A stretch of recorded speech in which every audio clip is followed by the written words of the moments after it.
llegó la primera entrevista de nuestra media mañana. Fue el tema o uno de los temas de la semana, el mensaje presidencial de rigor que establece la Constitución para el inicio de cada año legislativo al presidente de la República. Pasaron los días, hemos escuchado las críticas y hoy hablamos sobre el tema con un invitado muy especial que ya será presentado por Gladys Benítez. Gracias, Pablito. Ya estamos aquí con nuestro invitado de la fecha, el ministro de la Unidad de Gestión, Hugo Cáceres, para tener un poquitito de comentarios también, no solamente ese informe duro, con números concretos, sino que poder conversar de forma un poquitito informal, inclusive si se quiere. Ministro, bienvenido, gracias por venir a esta media mañana. Muchas gracias, Gladys, un gusto saludarte, saludar a toda la teleaudiencia, una alegría estar con ustedes. Bueno, como vocero de presidencia, ¿qué nos dejan las críticas, el post presentación de ese informe de gestión de Mario Abdo Benítez? El mensaje que fue el primero que entregó el presidente luego de 10 meses de gobierno y es una obligación en la Constitución, ¿verdad? Deja por una parte la gestión que se hizo en este tiempo, pero también una mirada hacia una visión de desarrollo que él tiene y con anuncios que creo que son importantes, ¿verdad? Los temas que tienen que ver, por ejemplo, con la conectividad, con el tema de los puentes. Pensemos, Gladys, en una familia en el barrio 12 de octubre en Pilar, ¿verdad?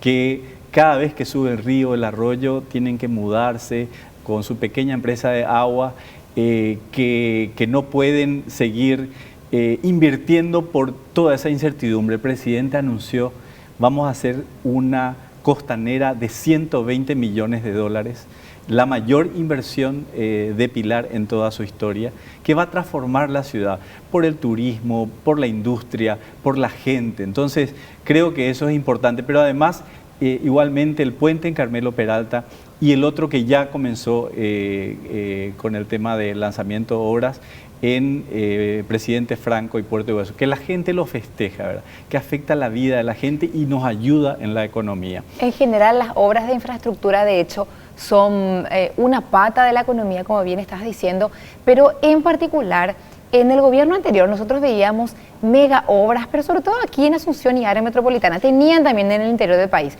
pero se destacaba mucho por los viaductos, por todo esto que veíamos aquí en nuestra zona. Sin embargo, en este gobierno vemos sobre todo una fuerte inversión en el interior del país, en donde tenemos la situación esta que menciona el ministro es el aislamiento, de muchas familias, y por otro lado también zonas de pobreza, porque en cuanto a pobreza se concentra sobre todo la pobreza extrema en las zonas rurales. Entonces las obras de infraestructura que se hacen en esa zona, además de la conectividad, también generan mano de obra, dan una cara nueva, dan una inyección de capital en zonas que son importantes porque eso se redistribuye finalmente en otros sectores de la economía. Es así, Gladys. Yo vengo, esta mañana estuve en la comunidad Cerro Potí, una comunidad indígena que está al lado del Cerro Lambaré, en Cateura, ¿verdad? Sí, conozco. Y es una zona que va a tener todo el efecto de la costanera sur, que va a beneficiar a todos los temas ahí, como a 5.000 familias entre la costanera sur, costanera norte. Entonces, por supuesto, la infraestructura es muy importante, pero la infraestructura social que llega a la gente es fundamental.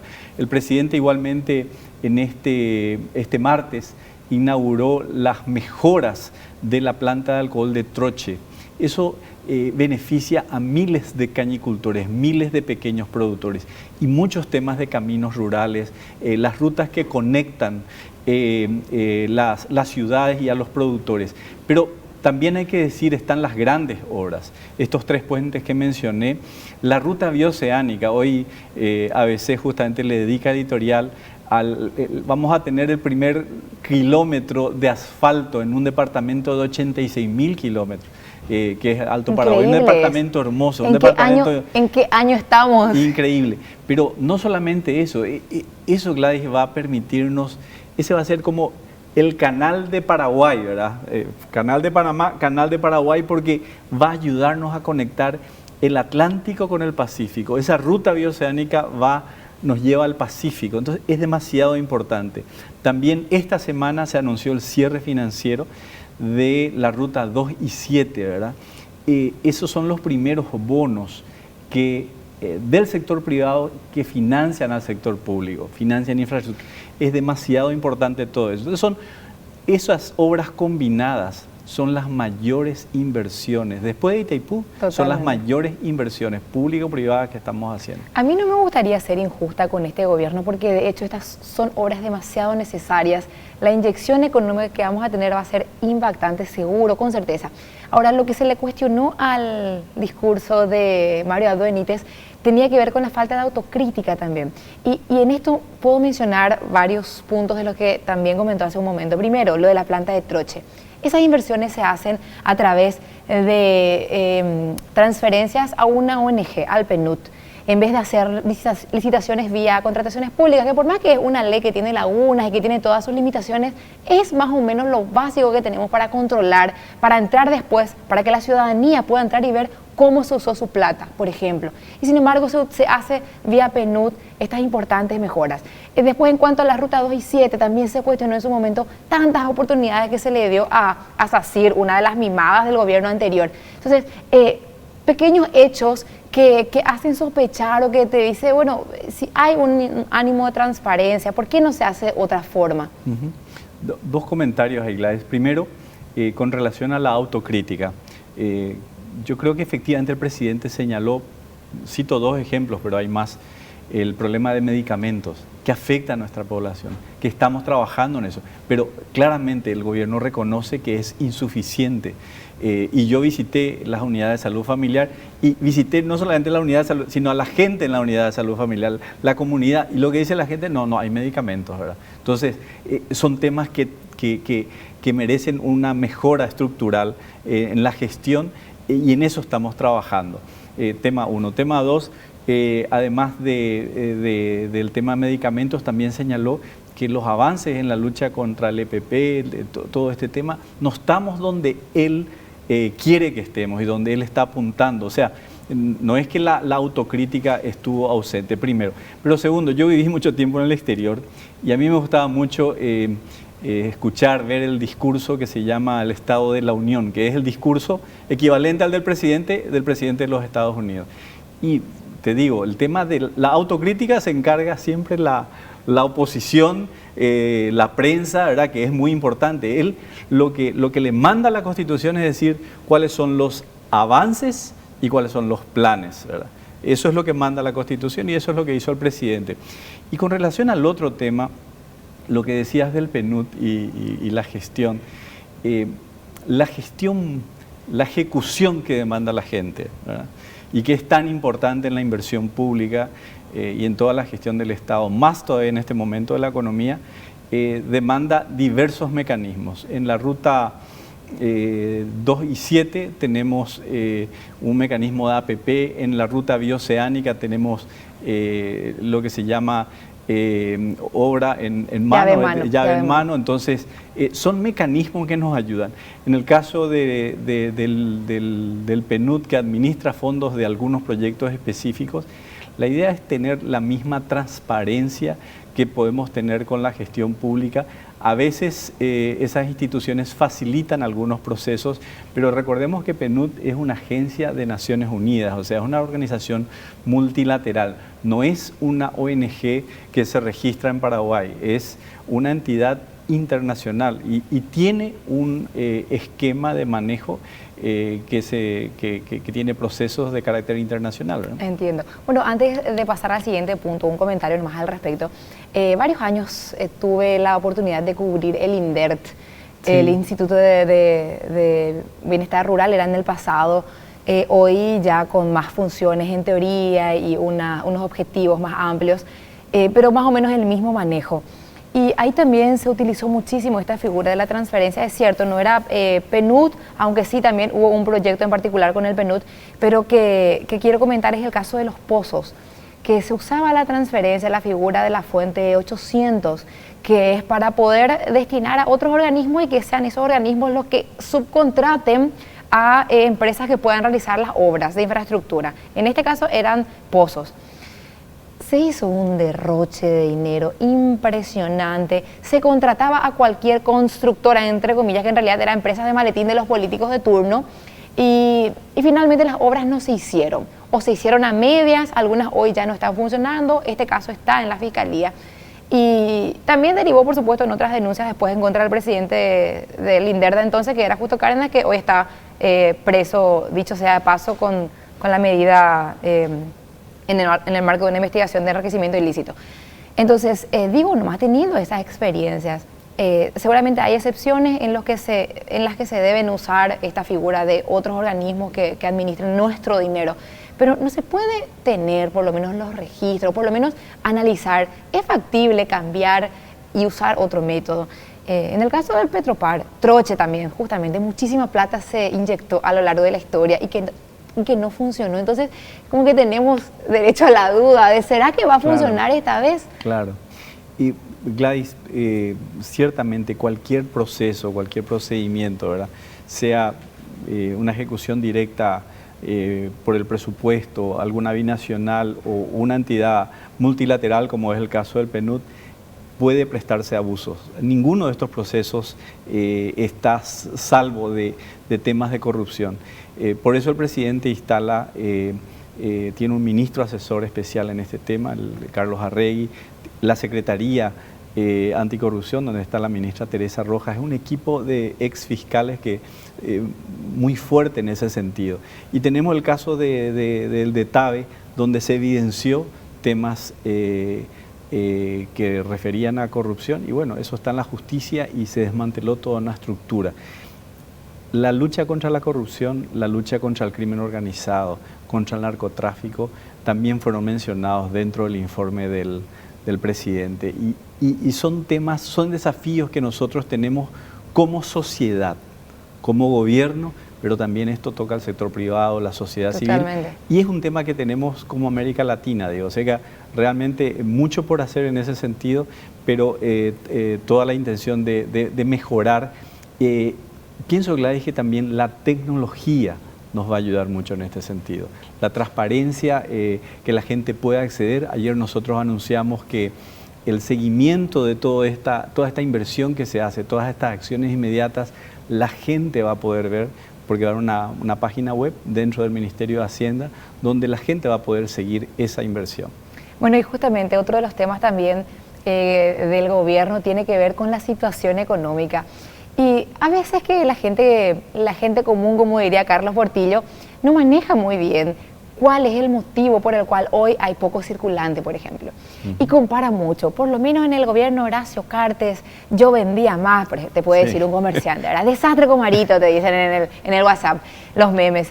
Sin embargo, la coyuntura es diferente. Yo pues, a eso también voy. Yo no quiero ser injusta. En el gobierno de Horacio Cartes, y así como en otros gobiernos, se aprovechó mucho este boom de los commodities, es decir, nos pagaban bien a nivel internacional por nuestros productos que exportamos, ¿verdad? Por nuestra soja, por nuestra carne, en general por nuestros commodities. Entonces, eso se aprovechó, había dinero que se inyectaba a nuestra economía. Hoy, sin embargo, tenemos la guerra comercial de Estados Unidos con China, tenemos la caída de los precios de estos alimentos que nosotros vendemos y en donde somos fuertes, tenemos una situación regional complicada en donde Brasil y Argentina también están en crisis económica, también pueden decirse, porque Brasil este año creo que crece 0, algo %, es decir, es casi un estancamiento, y Argentina también que está muy mal en su economía. Entonces, en esta descripción, están trabajando en un plan de reactivación.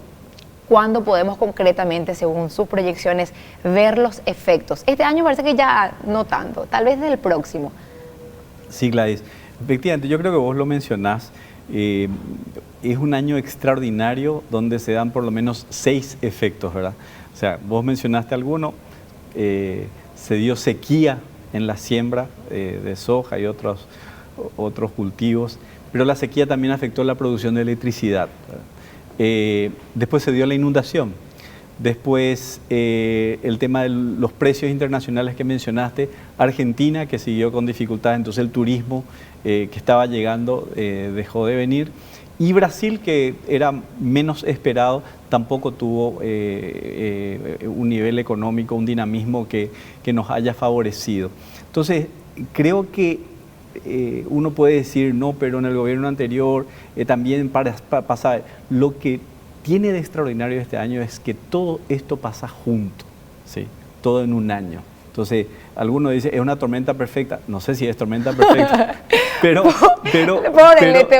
tocó lo peor al presidente. Pero que muestra la fortaleza de la economía paraguaya, porque dentro de todo, la gente dice, claro, no, circulante, yo hablo con los taxistas, hablo con la gente en la calle, los negocios, sí, falta, etc. Sí, cierto, no hay que negar esa situación, pero los indicadores de nuestra economía están saludables, ¿verdad?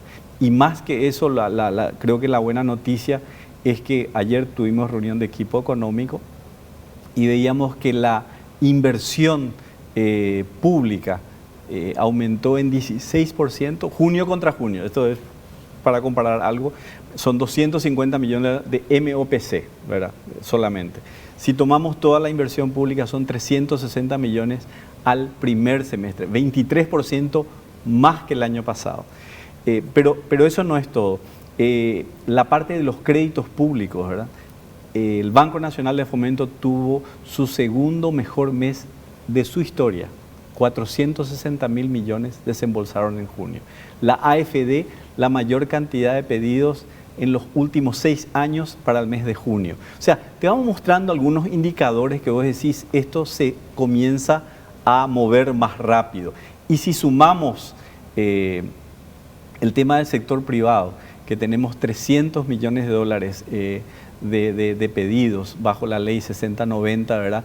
Eso es 145% más que el semestre del año pasado. Que es un régimen especial para inversiones. Exactamente. Que lo que hace es ayudar al tema de empleo, ¿verdad? O sea, hay inversión, hay empleo. Entonces, la inversión pública realmente, Gladys, es un 2% del PIB, ¿verdad? Pero es importante para movilizar, para llegar a los sectores. Lo bueno que vemos es que también el sector privado se moviliza. Entonces yo creo que este segundo semestre definitivamente lo que se habló ayer en el equipo económico va a ser mejor, se va a movilizar más y apuntamos a un 2020 con un crecimiento mayor. Esperamos que sí. A modo de título, así, sí, una línea. Primero, ¿el presidente Mario Abdo Benítez va a vetar o aceptar esta versión de Ñan Energía? La primera pregunta. Y la segunda, ¿qué pasa con el tema de Brasil y el 16% de arancel que establecieron a la importación de autopartes de Paraguay? Sí, sobre el tema de Ñan Energía, no conversé con el presidente, entonces esta versión de la ley de diputados es mucho más aceptable, ¿verdad? Que la otra versión. La otra versión realmente nos preocupaba muchísimo.